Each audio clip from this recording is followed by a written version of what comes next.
Salam jumpa lagi bersama saya, Pastor John Lewar SVD. Suara Pagi.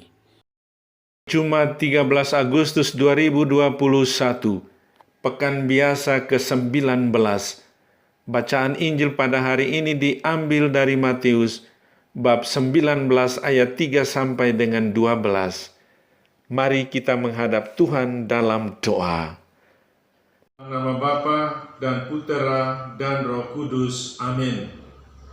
Ya Tuhan Yesus, biarlah suami istri semakin mampu memberi ampun dalam kehidupan rumah tangganya. Perbaikilah setiap relasi yang retak, hambar, dan dingin dengan kekuatan cinta-Mu. Amin.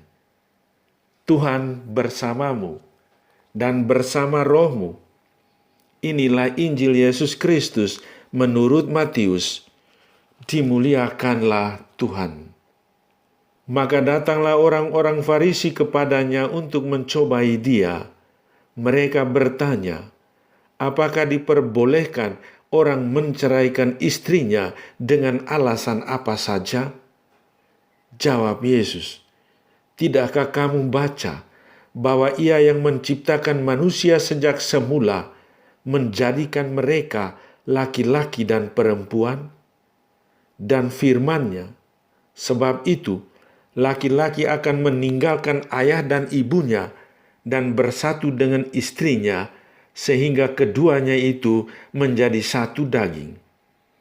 Demikianlah mereka bukan lagi dua, melainkan satu. Karena itu, apa yang telah dipersatukan Allah tidak boleh diceraikan manusia. Kata mereka kepadanya, jika demikian, apakah sebabnya Musa memerintahkan untuk memberikan surat cerai jika orang menceraikan istrinya?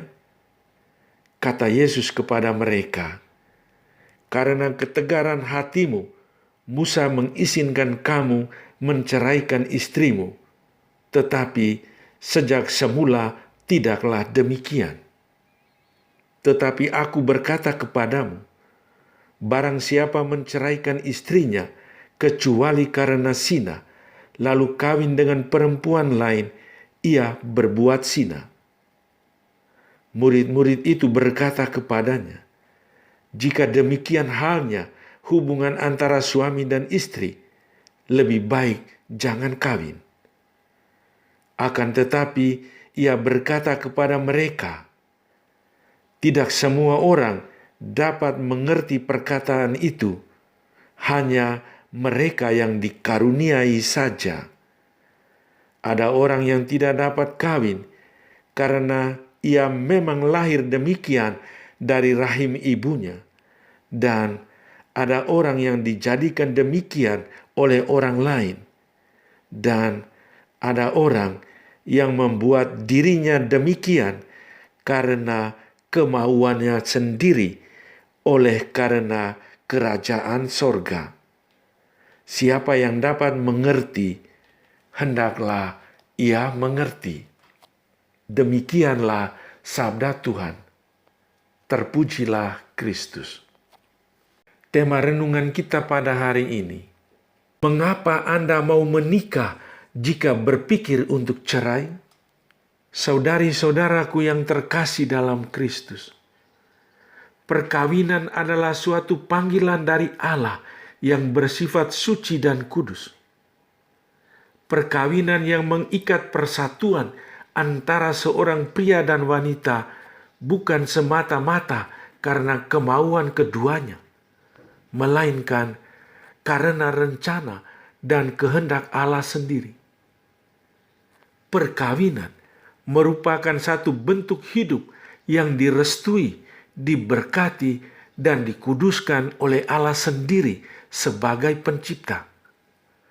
Oleh karena itu, hidup perkawinan suami istri harus dirawat, dipelihara dengan penuh tanggung jawab.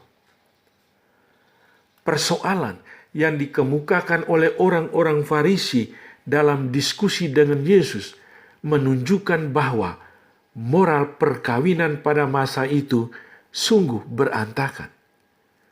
Perceraian pada masa itu rupanya merupakan hal yang lumrah. Maka melalui diskusi tersebut, Tuhan Yesus menyampaikan rencana dan tujuan perkawinan yang disatukan sendiri oleh Allah.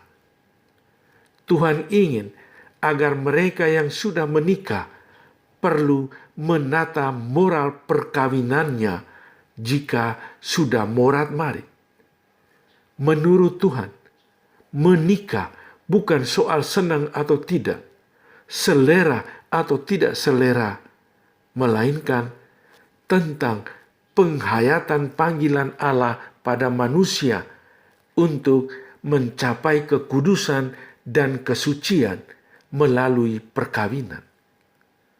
Pada prinsipnya, Tuhan melarang perceraian kecuali ada alasan-alasan yang mendasar dan logis. Para murid sendiri juga kaget dengan penjelasan Tuhan tentang perkawinan. Rupanya para murid juga tidak paham dengan hakikat perkawinan. Sehingga setelah mendengar penjelasan Yesus tentang tidak boleh cerai, mereka berkata bahwa jika demikian sebaiknya tidak menikah. Saudari-saudaraku yang terkasih dalam Kristus, dewasa ini angka perceraian semakin meningkat. Orang selalu memiliki 1001 alasan untuk bercerai. Atas nama hak asasi, jalan menuju cerai sepertinya makin mulus. Tetapi apakah itu bijaksana? Keadaan ini sejujurnya sungguh menyedihkan.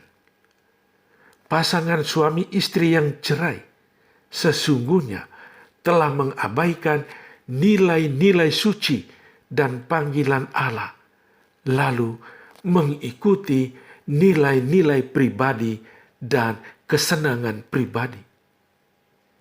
Tentu saja mereka yang cerai memang memiliki alasan pokok, tetapi banyak pasangan yang lupa menata moral dari perilakunya, sehingga akhirnya mereka gagal merawat perkawinannya.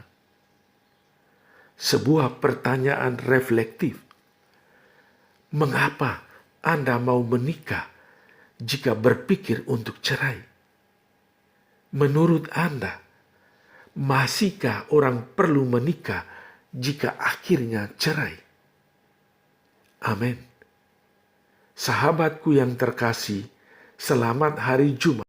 Salam, doa dan berkatku untukmu dan keluarga di mana saja berada.